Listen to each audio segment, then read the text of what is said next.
Hello, friends. What? How do I start these? Hello, everyone.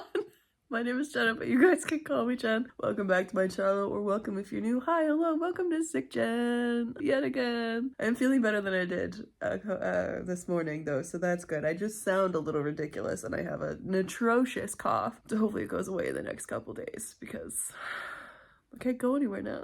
Not like I go anywhere anyways, but it's the start of yet another weekend. Although this weekend is going to be great because, one, I am done Favorite Fae. It is in my beta's hands and I get to take a break and I get to catch up on my reading.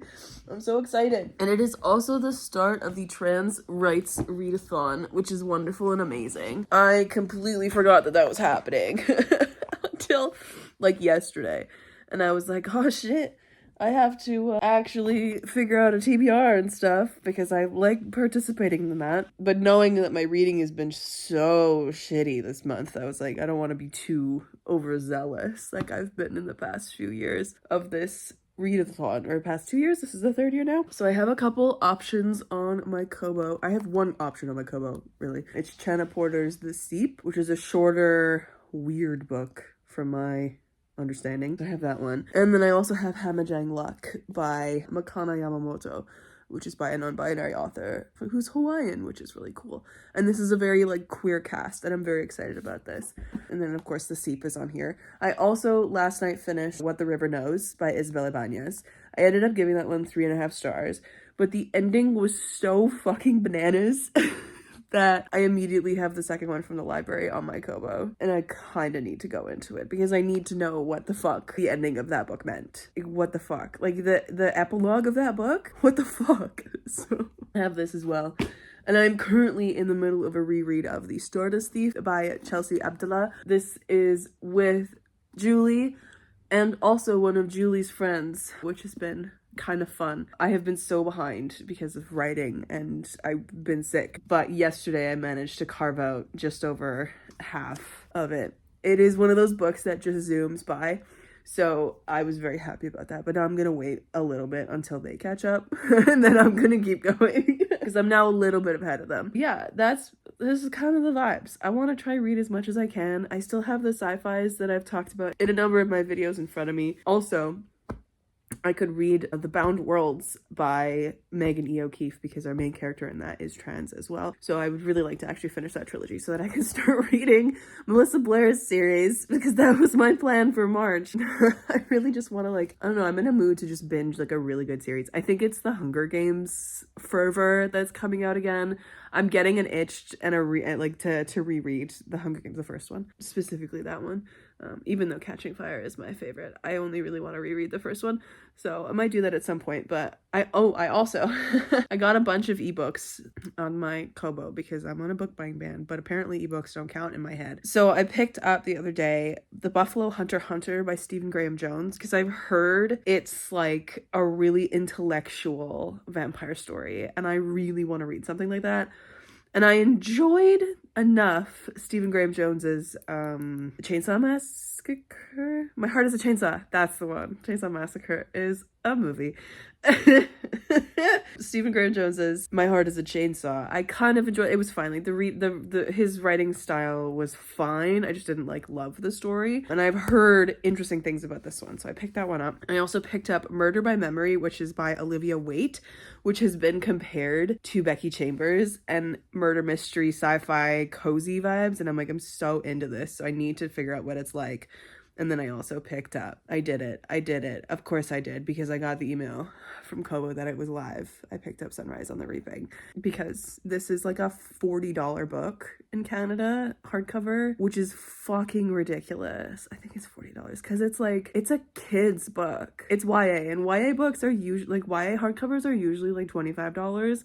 But recently, the really big hits, like this one, have been $40. They've been up there with, the adult hardback releases, which, first off, is fucking ridiculous. But we all then knew that book prices in Canada are fucking absurd. And also, with the new tariffs that are coming, they're probably going to get worse. So, yay. But it's going to be just a lot of ebooks for me. But yeah, I'm very excited. I got, my Kobo is stacked right now with some good reads. I got those. Where the Library Hides. And I also have, recently I picked up The Phoenix King by Aparna Verma, and also The Cat Who Saved Books, and also Neuromancer, I don't remember getting that one, and Air by Sabaa Tahir. I'm so excited about all of these because they were all like on sale, and I have a bunch of ARCs too. Oh my god. I have The Ashfire King by Chelsea Abdullah, which I'm gonna be buddy reading with Julie after this. Oh, and her friend, actually, after we finish our reread of this. I have Ardent Violet and the Infinite Eye by Alex White, which, if you guys have not read August Kitco and the Mechas from Space, you better do it because it's so much fun. It's such a fun space book. So I have those two. I also have The Teeth of Dawn by Marina Lostetter. I have To You at the Altar by Rebecca Thorne, which is the third book in her Cozy Fantasy trilogy, which series, it's 4 books, which I haven't even read the second one. I have The Outcast Mage by Annabelle Campbell, sorry, which is a fantasy debut. And I have a bunch of books that I picked up from like the Cozy Fantasy sales and stuff like that, but my Kobo is currently stacked with great reads, and I'm very excited about it. I completely forgot that I bought myself Air. Nice. We love that. And Neuromancer, don't remember buying that, but I guess I have it. Anyways, lots of choices for the weekend. I also still haven't read Oathbound by Tracy Dion, and I feel like I need to get on the bandwagon. Maybe I should do a vlog where I like read all popular books, but I feel like that would be, well, I could. I just have to figure out when I'm going to do it. Maybe spring break? Because my kids aren't there? Anyways. I'm rambling. I'm unwell. But I don't have any writing to do this weekend, and I'm very excited that my betas finally have that in their hands. I really hope they enjoy it, and I hope they also find things that they can tell me to fix, because that is the goal, is to make the book better. Whether there's like discrepancies with storylines, or they feel like a character's weird, that kind of a thing, you know? I need outside perspective on it. I'm currently watching Law and Order SVU, which I didn't anticipate myself starting to watch, but here I am. There are 26 seasons of this show, and it's a good like background show. It's not as like intense as watching Criminal Minds was when I first started Criminal Minds. I fucking love Criminal Minds though. But like watching Law and Order SVU, the earlier seasons, I keep remembering very viscerally that this was released in the 90s, because there's a lot of use of the R word, which is fucking out of left field every time. But I will say the amount of like queer people they've had on the show so far have been like really interesting, and their views on queer people have been so kind with like the main cast. It's like sometimes like the people that they're dealing with interviewing and like the parents and stuff like that are fucking garbage, but like we've been new, but like the main cast is pretty kind. And then there was this one guy who was part of the main cast who's no longer part of the main cast, and I'm so fucking happy about it. Like he left or something, and they tried to humanize him at the end, and I was like, that bitch, he was the worst. Why is he suddenly crying in his boss's office? I love Olivia Benson so deeply, so we're just going to keep watching Law and Order SVU. It's a good like background show. And Freya's here, being a cutie patootie as per usual. At some point, I'm gonna redo my nails because this has started to happen, which is really unfortunate. I think I did my nails wrong last time, so I'm gonna pay extra close attention to my nails, because I also have an interview this week, potentially 2 interviews, which is very exciting, finally, after all these months. So fingers crossed, 1, I'm not ill in the next couple of days, and 2, then I get my nails all nice and pretty for the interviews and stuff like that. I mean, one of them is a Zoom interview, so like what does it matter? But if I have an in-person one, you know, I like to be my best, most well-suited self. Also, I picked up this guy the other day when I went to go get cold medicine. This is why you don't let me go shopping when I'm sick, because I will see a baby Yoda, a little Grogu, if you will, and I will immediately take him home because he's so cute. He's the perfect size. He's very squishy and soft, and I love him very deeply, and he's sleepy. He's a sleepy Grogu. I love it. I love it so deeply. I'm gonna get back to watching this. I might do some reading in a bit. I don't know which one I'm going to pick up first. Either Hamajang Luck or Where the Library Hides by Isabel Ibanez, because I just want to know what happens. I just need to know what happens, which is insane. I haven't had that in a long time. But yeah, welcome to the vlog. That was the longest intro of ever. Welcome to the vlog. Welcome to Sick Jenn Reads yet again. Let's do this. What are you doing in the sink? Get up your sink. Yeah. You're so pretty. You're such a pretty kid.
Hello. What are you doing? Little lady. Oh, that's Yoda. Are you playing with Yoda's tag? Oh no. Oh no. Don't do that. Don't do that. You gonna have a snooze? Yeah? Oh, baby. So cozy. Look at you and your little ball. Hello friends, happy Sunday. I'm popping in to update y'all because I did not yesterday. I just did not. This weekend has been full of literally nothing. I have been sitting on my couch trying to ooze the sickness out of me.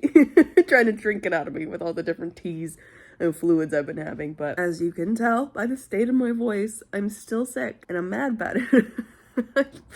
I didn't want to be sick today, but alas, it clings. I do have some reading news.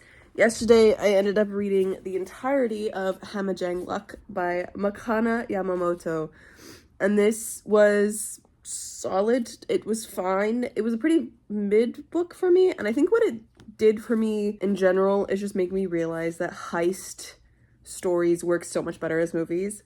Because the entire time I was like, I want this to be a movie. And I find that the actual like heist part of the end was underwhelming. And it feels like it was missing a couple of like the big twists that you expect in a heist, things to go wrong and that kind of a thing. But because it was single point of view, first person, we didn't have that like ensemble cast feeling where you really got to know everybody and all their different roles in the heist. It was all just from one person's point of view. So this is about Edie, who gets released from prison 6 months early because of their like ex-business partner posting bail for them, because their ex-business partner needs them to do another job. That's essentially like, if they get caught this time, they're probably never gonna get out of jail. Like one of those things. And Edie does not want to do that. Obviously they are vehemently against joining up with this person because this person betrayed them on their last job and essentially got them jailed for 8 years. And through that, they missed a lot of their sister's life with having another child and her oldest daughter having cancer and going through those treatments. And now Edie's sister is pregnant again, about to have her third baby. So Edie is just like, no, I gotta get on the straight and narrow. I gotta do this. But they are blacklisted. And so they are basically coerced. This is their last chance to get in on this job that is like the job to end all jobs, with like the amount of credits that they were going to be getting. Life sustaining for the end of time for not only your family but your family's family.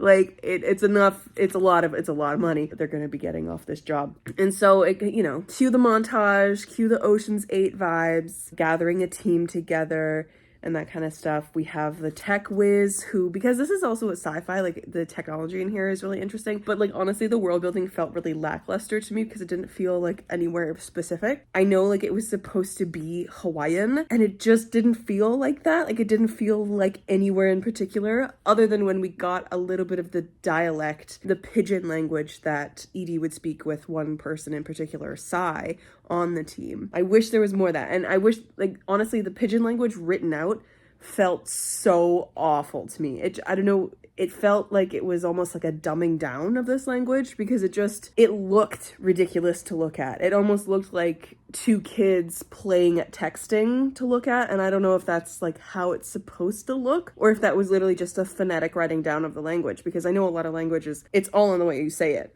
Right, so having it actually written was interesting, but I'm glad that our author did include like the other language. That was very interesting, but I wish there was more Hawaiian-ness to this, unless I'm just missing it, honestly. Like the world building was very lackluster. I didn't really understand a lot of the tech or the spaces that were sitting around. I understood that there was a lot of like memory tech at the heart of this, like mind tech, but it wasn't like fleshed out enough for me. But it was fine. It was a solid heist book. What more could you want? Very queer, found family vibes, that kind of thing. But I do wish this was multi-POV. I wish that the world building was more fleshed out. And then I wish the ending was actually better done because it felt too easy. It felt too easy of a heist by the end of it. There wasn't enough obstacles, twists, things that were happening to the characters that were out of their control and they had to kind of like, you know, circumvent, or choices that they make that then fuck everything up, you know? I don't know. Like, I think what this just really confirms for me is that heist books should just be movies instead, because there's something about the heist genre that just does not come across in books that it does in movies. And I think that is one of the rarest things, having a genre that works better as a movie, because this just didn't quite work. Like, it works, but there's something about the heist genre that, like, there's an innate sense of having to keep something back, even though this one didn't really have that. When you have that multicast type situation where you're following all these different people who are part of the group, they all have different motivations, they all have different things like that. Like, another one I can think of is Among Thieves. Cannot remember the author's name. That one was multi-POV and all that kind of stuff. And it did come with the different motivations, the different secrets from all the different characters and that kind of thing. I really enjoyed Among Thieves. That one was a really good one. But there's just something that you can't do with books that you can do with a visual medium such as movies, because in books you're so internal, you're so in it, and to be able to hide things from the reader to make it that shock factor, that you know, the classic twists that happen in a heist all the time, to make that possible in a book, you are very aware as the reader that you're missing something, because like the narrator's obviously not telling you something, or the characters are just not saying things. Like, in a movie it makes more sense because you're not in their heads, you're kind of just watching, right? So I think personally, I like a heist book. I don't love a heist book. The only good ones that I have read, like the ones that really do it well, I think are just Six of Crows. That one worked really well, but again, it wasn't the heist that made it good. It was the cast of characters, it was the world, it was the relationships, but the actual heist part of that book was probably the worst part of the book, you know? It doesn't do anything. The heist mechanic is so much better in movies, in my opinion, just because of the way that movies are a shorter timeline, they're more action-packed. That is just the media that they are meant to be in.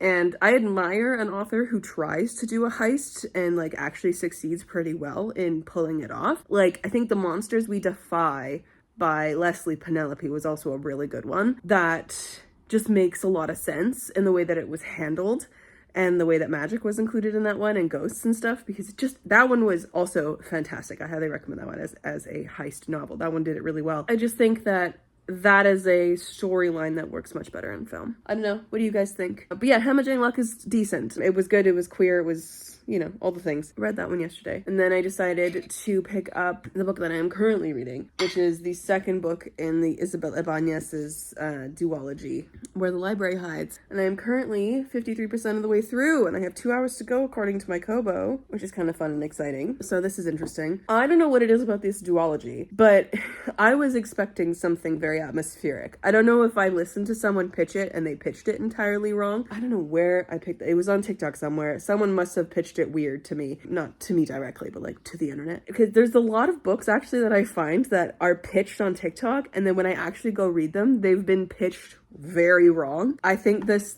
series is definitely one of them, because this is an action-packed, balls to the wall, kind of a little insane Egyptian artifact hunting type of book. And it's also a romantasy at the heart of it, right? And it's YA. So you know it's gonna go extra balls to the wall with like yearning, those glances, all that kind of a thing. Book one follows our main character, Inez, as she learns about the death of her parents, and her inheritance from them is now being taken care of by her uncle, because this is like, I don't even know what timeline we're in. We're just historical at this point, where women don't really have rights, all that kind of stuff. They're very controlled. Inez is from Argentina. She comes over to Egypt because that's where her parents spent like 60% of their time away from her, and she yearned to go with them all the time, but they just never allowed her to, because it's quite dangerous out there doing the work that they do, right? They never allowed her to come with them or anything. Sorry about my dishwasher in the background, I'm running a load. So upon their mysterious death, disappearance situation, she goes to Egypt. Her uncle tries to ship her back home, and she basically refuses. It's this whole long, drawn out, like, she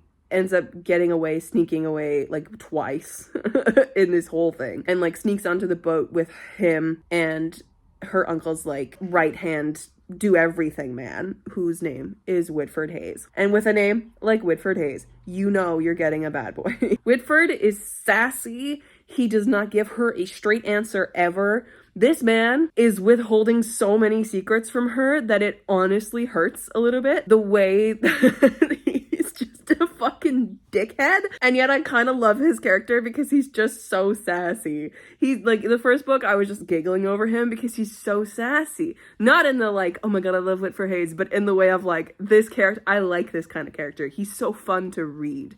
That kind of a vibe. But I will say, Inez is lusting after this man, and like, there's a lot of emotional cheating happening because he's betrothed to someone back home. And I don't love that. I don't love that aspect of this. But it's a YA. What else are we gonna expect? It's a little insta-lovey. Not like overly insta-lovey, but like her emotions are very heightened, very fast toward him. And he is also like, goddamn, I want to hit that. The whole time.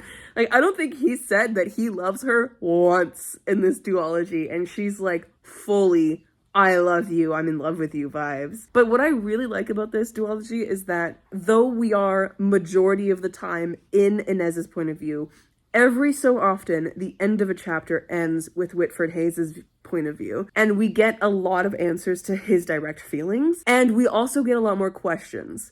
So that is where the wild shit that was happening at the end of book 1 kind of kicked off. I gotta say, the pacing of book 1, whack as fuck.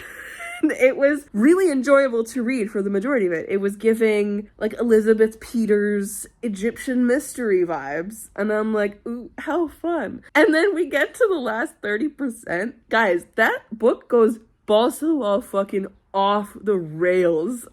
I don't know what happened with that end of the book, but it sent me because I was just like, what the fuck is happening? And some crazy dark shit happens, and I was reminded very viscerally at the end of that like, I was like, wow, I forgot this was like a YA book, and YA books can get fucking whack sometimes. I was expecting it to be a very chill, not like a super chill, I was expecting it to be just more lighthearted and more atmospheric and vibey. I don't know why. I think it's because I was pitched it wrong. But yeah, the end of that book, fucking whack. Holy shit. Like, the series of events that happened at the end felt like we were suddenly dropped into a gang movie. Like, I was very, holy fuck, that entire ending. So the pacing of book 1 is whack because you're like lulled into a sense of kind of security of like, oh, I kind of see where this is going. I kind of see the vibe of this, all that kind of stuff. And then suddenly we're in a gang movie and people are dying. And it's like, oh my God. Most intense fucking ways. And there's a lot of like, the pacing in these books are a lot of like, oh, we're at the hotel, we're outside, no, we have to go back to our hotel room to discuss something, now we're back in the lobby, no, but we have to go back to the hotel room to do something else. It's a lot of back and forth.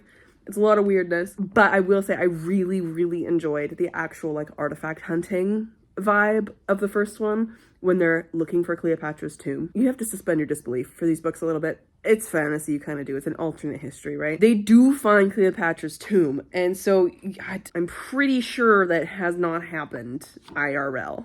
I feel like that would be big news. And as someone who kind of follows a little bit of the archaeological world, because in another life, I would be an archaeologist, truly. I wanted to be a forensic anthropologist at one point too, because I watched Bones.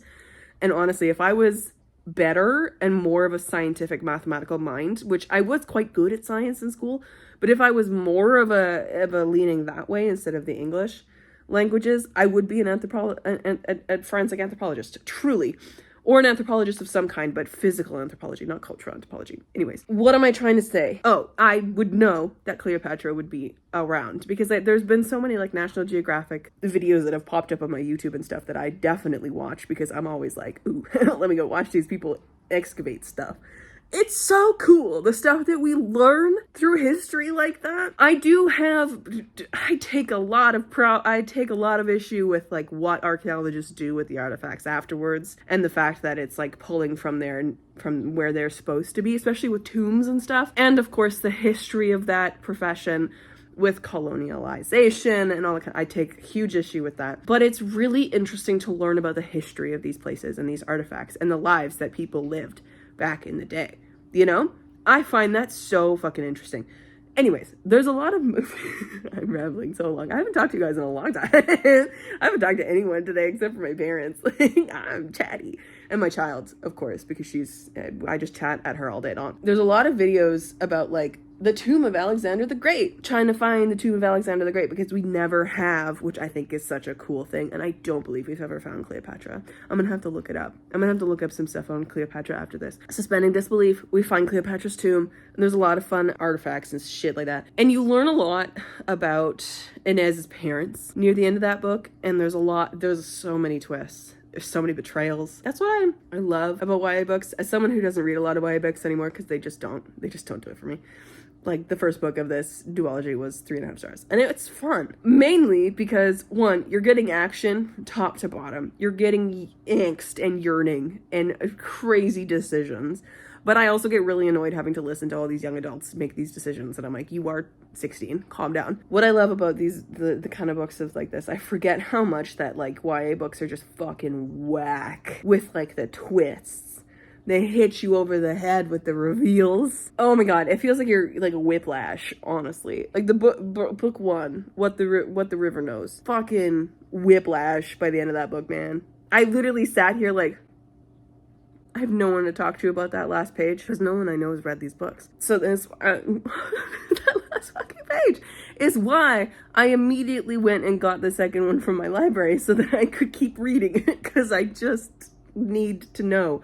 And now that we're in book 2, book 2's fucking whack too, man. But I'm really enjoying it. And the emotional whiplash of this one is crazy. Anyways, I'm halfway through. I'm gonna keep going. As I said, this duology, you do have to suspend your disbelief a little bit, because it's a little wacky, but it's also kind of fun. And maybe it's because I'm sick and I'm reading these while I'm sick and I'm having a good time, but like, I'm having a good time. My entire March TBR, those 2 series that I wanted to read, completely out the window. 3, actually. I wanted to finish Megan E. O'Keefe's book, but then I do plan on picking that one up like next. Oh, also today I ended up trying both of these sci-fis a little bit, and I don't know about activation degradation, and I think I might come back to Road to Ruin at a different point in time. But I've listened to a couple chapters of this one, and it kind of gives Murderbot, but more intense and less Murderbot. Because we have an AI that goes by it, like a robot, you know, humanistic robot kind of a thing. But yeah, the writing style of that one was not hitting for me, so I think I'm gonna either come back to those or just not. Road to Ruin I'm still interested in, because I know it's like a batshit fucking crazy book, but I wanted to try and read those today, and then I tried a little bit of each one, and I was like, no, I'm gonna go back to where the library knows, or where the library hides, whatever the fuck. So that's the reading update of today and yesterday. Finished one book. I'm going to be finishing this one today, probably. And I should also keep reading The Stardust Thief, because I know Julie is a little further now than I am. So, yay for that. We love. But yeah, this weekend. I'm not going to Mom and Dad's tonight, because this is what I sound like, and I don't want my parents to catch what I have. Mom's got some stuff to do with Grandma and Grandpa this week, so I don't want them to then get sick, so I'm staying home and not doing nothing. I can't believe it's already fucking Sunday. I need, like, a day off. I realized the other day that we don't get a day off in March, and I got really mad about it, because we didn't get a day off in January, except for the 1st, which doesn't count. No days off, no long weekends. And then in February we had 1, and February's already short, but, like, thank you for the 1, you know. Louis Real Day for us anyways in Manitoba. And then March we are another 31 days without a day off. Fucking absurd. Usually it's Easter, but Easter's at the end of April this year. Why? That's my question. Why is Easter not on a set day like Christmas? I don't understand. I never understood why it's not on a set day. It's specifically a Friday and a Monday, right? Good Friday, Easter Monday, whatever the fuck they're called. It should be a thing. They should have a set day. Don't just waffle around. Anyways, I'm just complaining now. I'm gonna get back to reading, but I just wanted to pop in with that little update. I think this one's like 3.5 stars. I think I ended up rating it. I'm not entirely sure. I can't remember. But also, the back says Ocean's 8 meets Blade Runner. I've never seen either of those, but I know the vibe of Ocean's 8. And yes, I mean, any heist book compared to Ocean's 8 makes sense. It's the heist movie, right? Trailblazing debut science fiction novel and swashbuckling love letter to Hawaii about being forced to find a new home and striving to build a better one. Unmissable for fans of Gideon the Ninth. Why Gideon the Ninth? There's no necromancy in here. There's no murder mystery in here. There's no, like, even the sapphic pining wasn't even on par with Gideon. The comp to Gideon is a fucking stretch. and Six of Crows. Well, duh, it's the heist book, right? Anyways, that bothers me. I feel like comps these days are just getting out of hand for books. Out of hand. Anyways, I'm gonna get back to reading, but that's the update. Happy Sunday.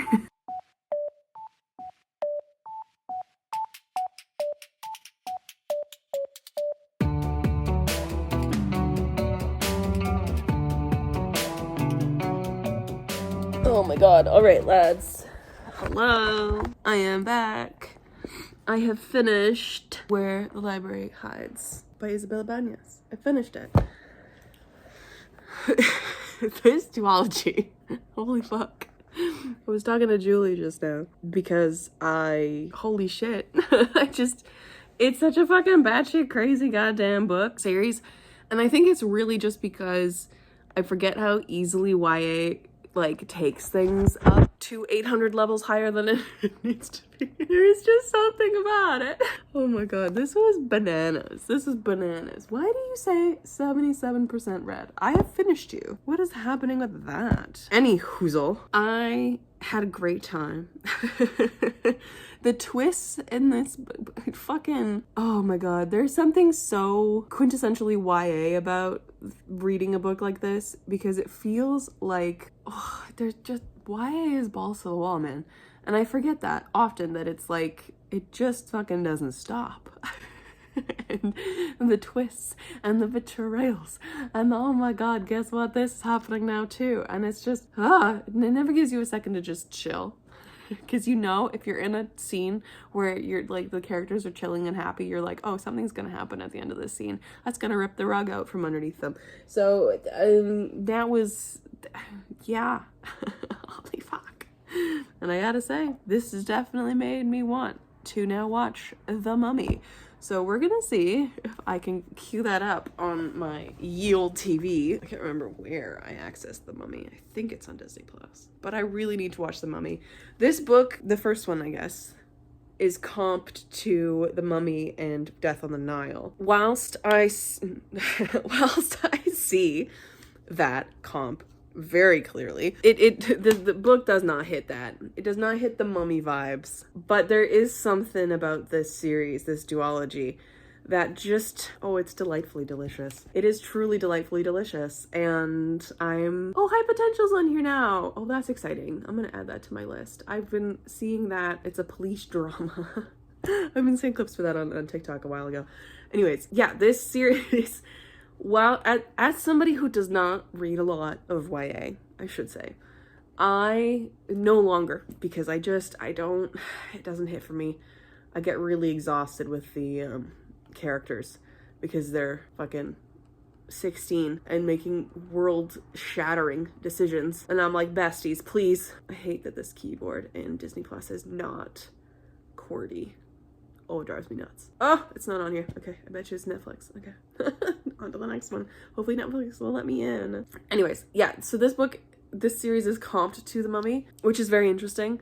And I think that Isabella Banez did that, one, because of the intellectual hunt for artifacts in this tomb that they've uncovered, and also because of the love interest in The Mummy, right? Like the man and the woman. I think that is what she wanted to do with Wit and Inez.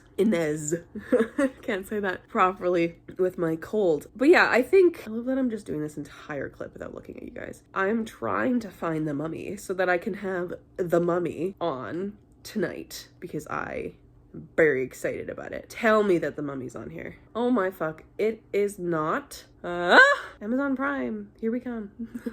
But the Whitford and Inez, in my mind, pale in comparison to the love interest in The Mummy. But that is who I had in my head the entire time. And I think because Whitford Hayes is such a like roguish figure. He's a guy who just does all the things.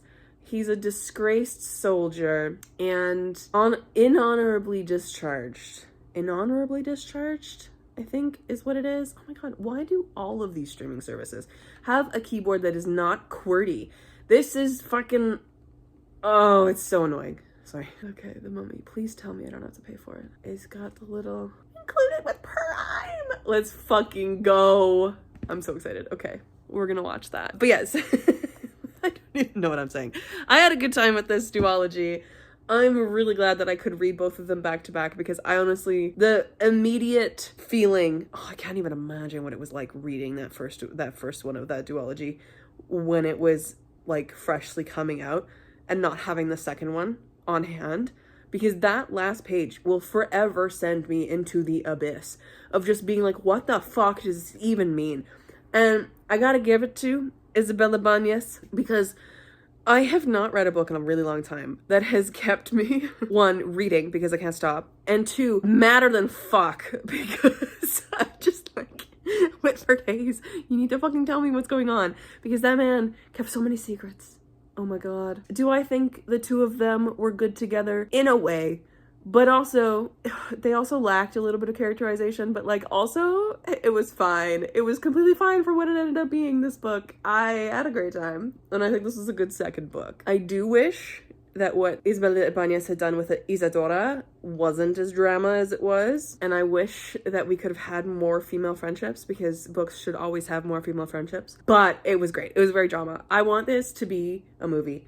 I feel like this duology would be a fucking bananas movie, because it was like, as I was talking about the pacing earlier, the pacing of this book was fine, but it felt like a never-ending like gang movie where they're always like guns are blazing and stuff. So there's that. So I do recommend this if you want a really good time. That was really fun.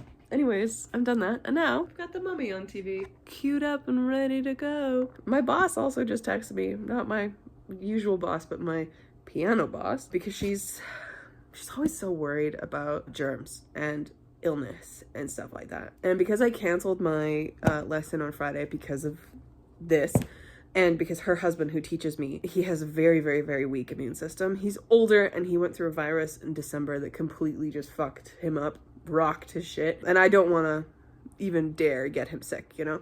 So I was like, whatever, we'll just reschedule. She kept checking in on me this weekend, and today she was like, how do you feel? Do you think you're gonna come in tomorrow? And I was like, I'll come in. I feel better. I do feel better than I did on Friday, but I sound audibly ill, and I still have a cough, and I still am like really congested, but I'll just wear a mask. And I teach my children, and she didn't answer, and then just now she's like, yeah, you don't have to come in Monday or Tuesday. I've given your kids who are coming, because apparently a bunch of them aren't, because, you know, spring break, I've given your kids who are coming to other people, so they will handle them, and you don't have to come in. And I was like, I mean, great.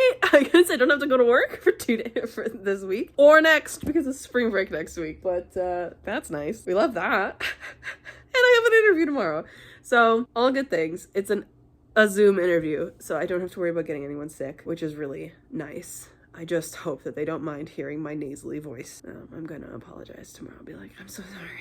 But it's exciting. Interviews are so much. I should also prep for that while I'm watching this movie. I should prep for that interview, but I did prep for an interview that I had this past week, so I do have that prep as well. I just need to prep specifically for this role and also for the company. Anyways, fingers crossed, guys. We are wishing new things in the future in my life. Anyways, so that's the reading update for today. This one has had a busy day of crashing bandits and being a nuisance and being absolutely adorable.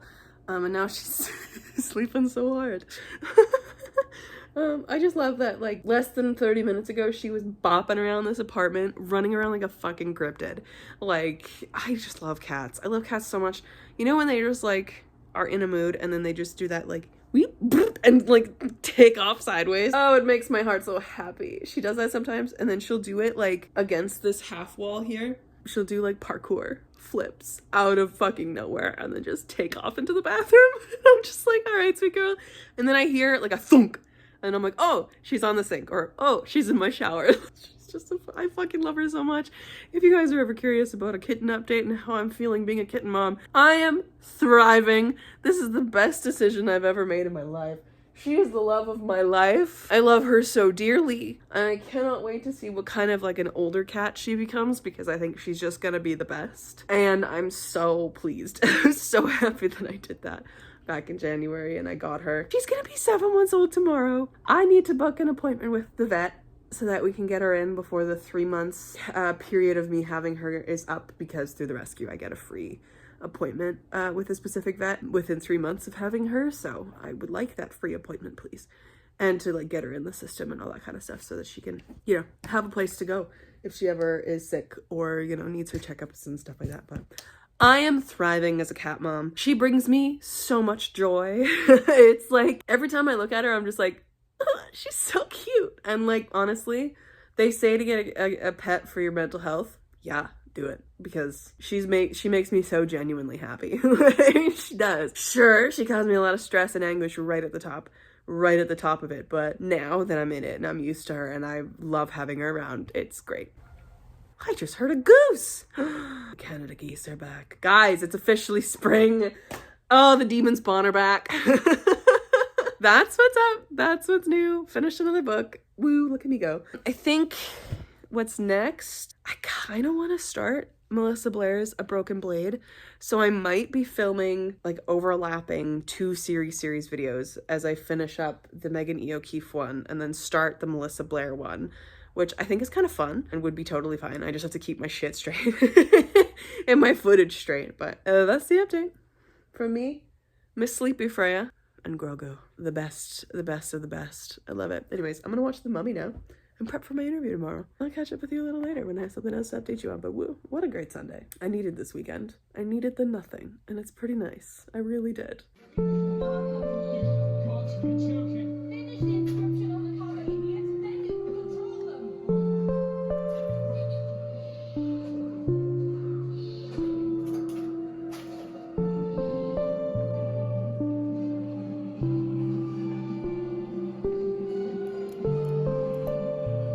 You want it?